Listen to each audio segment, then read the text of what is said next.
Es súper diferente la experiencia porque no hay como el encuentro físico y como esa emoción más colectiva del festival. Pero igual estamos tratando de reproducir, como de trasladar algo de ese diálogo a la escuela FIDOX, y ahí en el fondo como seguir reflexionando, encontrándonos, eh, porque igual sí, la experiencia como de ver las películas en tu casa es muy diferente, que convocar, que ir a la sala de cine, que darse el tiempo, pero al mismo tiempo también como que permite llegar a otros públicos mucho más amplios y a veces impensados, entonces también eso es interesante. Pero claro, no es la misma emoción del festival habitual, pero bueno, el año pasado también fue una edición súper especial, que también decidimos a último minuto hacerla de todas maneras, porque estábamos justo la primera semana de diciembre, cuando muchas cosas, eventos culturales se estaban suspendiendo. Nosotros el año pasado sentimos que teníamos de todas maneras que hacer el festival y abrir ese espacio justamente como para la discusión, porque estaban todos los realizadores saliendo a la calle a filmar, entonces era importante como darle un lugar al festival a eso que, como si somos un festival de documentales, tenemos que estar abiertos a lo real y eso era parte de lo real, entonces era como una necesidad, y este año también sentimos que a pesar de las circunstancias, a pesar de que nos hubiera gustado poder estar en una sala de cine, era importante hacer de todas maneras el festival.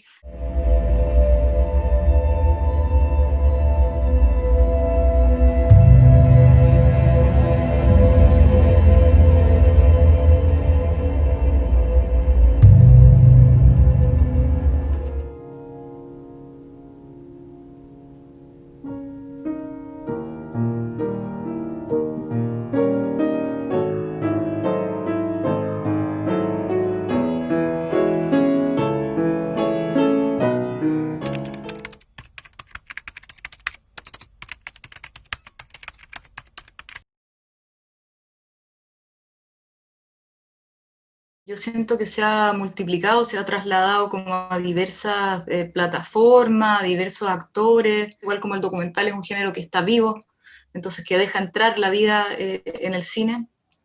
Eh, y claro, y también se refleja quizá a nivel global, como el fenómeno, por ejemplo, la violencia de Estado, que es algo claro, que nos toca vivir muy de cerca, pero que también está pasando en Perú, que también está, a nivel global, ¿no? En Francia tenemos esta película que se llama El monopolio de la violencia, que vamos a tener en FIDOX, en Panorama Internacional, que habla justamente sobre la génesis de la idea de violencia de Estado como herramienta política, y nos parecía importante como poder mostrarla acá y ponerla en contexto y hacerla dialogar con nuestras propias como vivencias y experiencias del estallido. Por eso también vamos a tener un conversatorio en el contexto de la escuela FIDOX, donde invitamos al realizador de la película, David Dufresne, a conversar con Carmen Castillo, que es documentalista, Pablo Salas, que también ha estado registrando eh, todo el proceso, y bueno, que Pablo viene registrando las manifestaciones sociales desde la dictadura, en el fondo, como ha estado siempre en ese espacio de resistencia, filmando.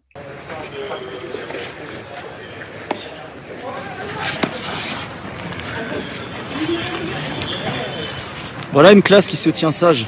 Parce qu'ils le disent eux-mêmes, hein, on n'est rien, on n'est même pas des sous-citoyens ou des citoyens de seconde zone. Hein. Ils le répètent souvent, on n'est rien.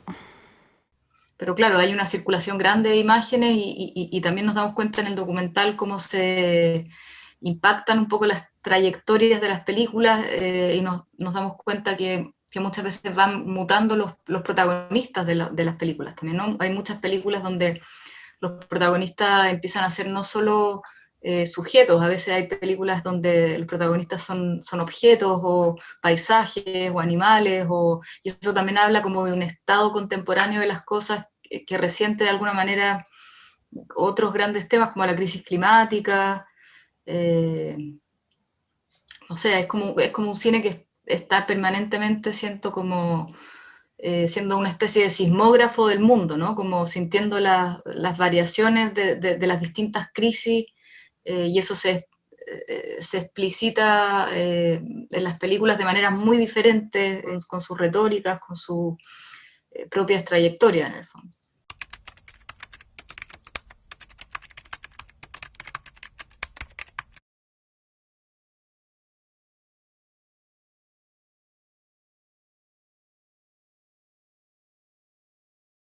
El documental en Chile tiene una larga trayectoria y es muy interesante ver cómo hay realizadores y realizadores de distintas generaciones que se destacan internacionalmente y hay como una producción muy fructífera también de cine documental y también de ese cine que está a veces en los límites, ¿no? Como es muy interesante el caso del Agente Topo porque, claro, es un documental, pero que también tensiona lo que es un documental, y es un dispositivo fílmico muy interesante porque gatilla situaciones, hay mucha puesta en escena al mismo tiempo, también nos hace cuestionarnos como qué es un documental, y salir de esa frontera, de esta distinción que a veces opera mucho como a nivel del sentido común, de como, no es una película, es un documental, bueno, como ir evidenciando que los documentales son películas, y son otra manera de contar las historias, ¿no? Otra manera de acceder a las historias y de estar quizá en un contacto más estrecho con lo real.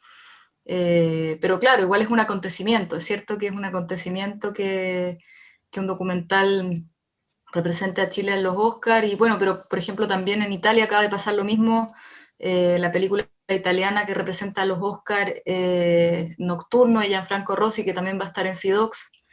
Yo creo que también es como un estado del mundo que quizás está más, eh, que siente más la urgencia de conectarse con lo real, eh, quizás, ¿no? Como hay esta urgencia de conectarse con los grandes temas del presente, que quizás está más a flor de piel y eso empieza a ser como un efecto dominó a nivel global también, pareciera.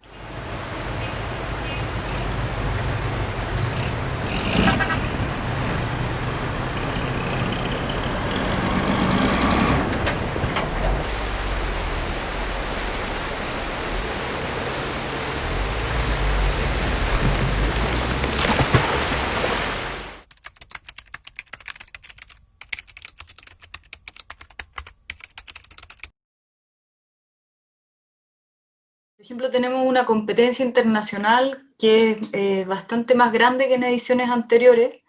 En esta ocasión tenemos 10 películas en competencia internacional, y son 10 películas como súper especial todas, eh, películas bastante híbridas que están un poco más como también en los límites de la ficción y la no ficción. eh, y nos interesaba mantener esa línea, o sea, esa sección en esa línea, que es algo que ya hemos empezado hace algunas ediciones, eh, entendiendo que somos un festival de documentales y que tiene una historia de documental, pero también que nos interesa expandirnos a esa zona un poco más difusa del cine de lo real. eh, y ahí tenemos como películas muy, a veces más experimentales, a veces más ensayísticas, o propiamente ficciones, pero donde los protagonistas, por ejemplo, son no actores, y que van como generando todo ese tipo de conflictos sobre los géneros al final.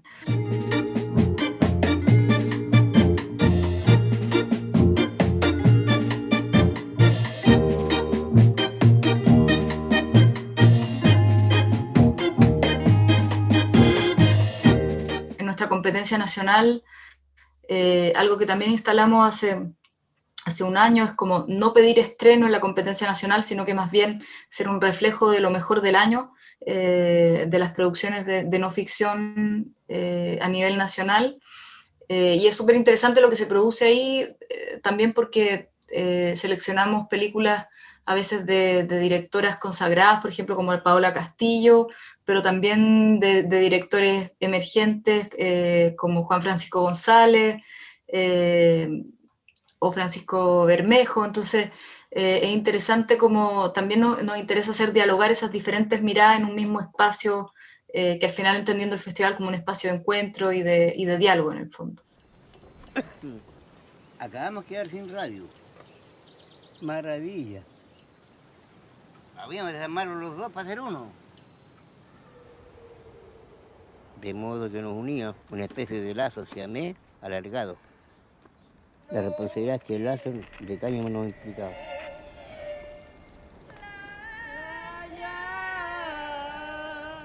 La película Sisters with Transistor, que también cuenta una historia diferente de la música electrónica desde sus pioneras, que bueno, como en muchas disciplinas, las mujeres fueron un poco borradas de la historia de la música electrónica, y acá hay archivos fascinantes de las pioneras realmente de la música electrónica, está narrado por Laurie Anderson también. Technology is a tremendous liberator. It blows up power structures. Women are naturally drawn to electronic music. You didn't have to be accepted by any of the male-dominated resources. You could make something with electronics and you can present music directly to your audience. Y después tenemos otra sección que se llama Cinefilias, que es, claro, la sección más cinéfila del festival, en el sentido en que traemos películas de grandes directoras y realizadores que están a veces más a la vanguardia del cine contemporáneo, o que también son más clásicos, por ejemplo, como la película sobre Tarkovsky, realizada por su propio hijo, que tiene archivos también íntimos, súper interesantes.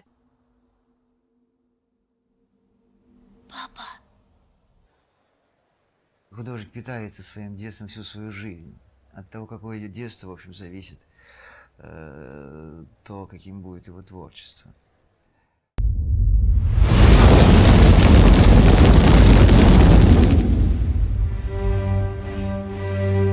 Amador Coro. ¿Este es el pirómano? Sí, es este. Algunas rebolas están secas. Serán o cancro. O la película O que arde, de Oliver Lacks, que es la historia de un pirómano que vuelve a su pueblo natal mientras todo vuelve a quemarse. También es como una metáfora del fuego, como que es interesante eso, empezar a ver recientemente muchas películas como Emma, por ejemplo, O que arde. Bueno, está pronto, o ya se estrenó el documental también de Francina Carbonell sobre el incendio de la cárcel de San Miguel. Hay como muchas películas donde empieza a aparecer esta metáfora del fuego, que nos parecía interesante también demostrar a través de esta película.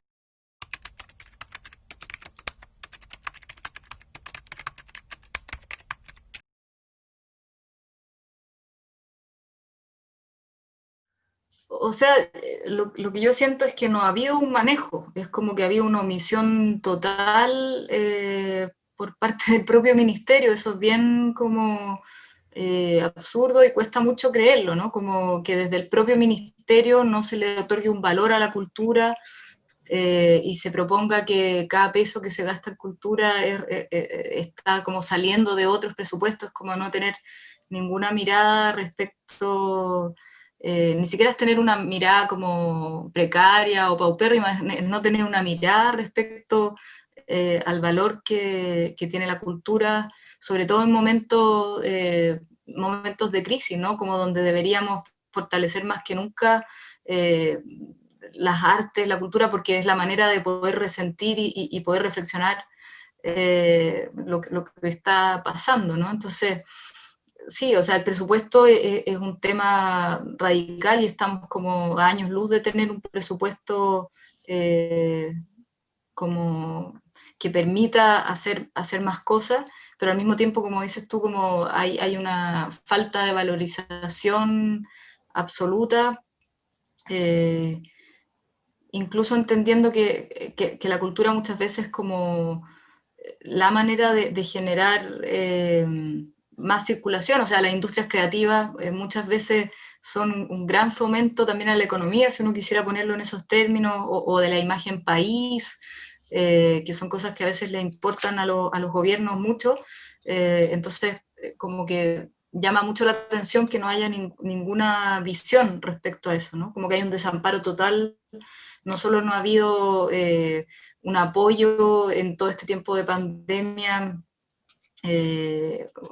como sí se ha hecho en muchos países, ¿no? Como seguros y apoyos y planes como de emergencia, como que acá había un desamparo total. Y no sé, es como que no da mucha esperanza en realidad de nada, ¿no? Como, es más bien como un muro, no hay un diálogo, hay como una omisión total que es muy violenta finalmente.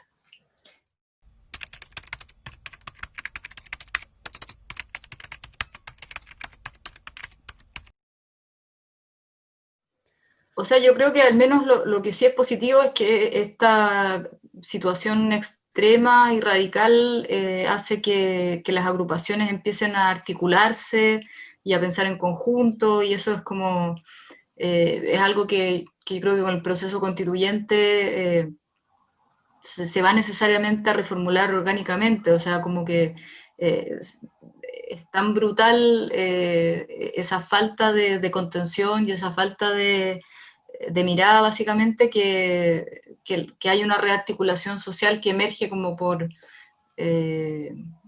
una necesidad muy radical. Yo siento que ese es el único camino a esta altura, ¿no? Como agruparnos por gremios, y a veces también intergremios, ¿no? Como que también es interesante cómo surgen asociaciones interdisciplinarias que pueden mirar, por ejemplo, la cultura desde distintos ámbitos, incluyendo a los académicos, a los artistas, a los gestores, al mundo, no sé, de los artesanos, de los músicos, del audiovisual. También es interesante como esas asociaciones a veces más amplias, donde se van cristalizando como nuevas miradas.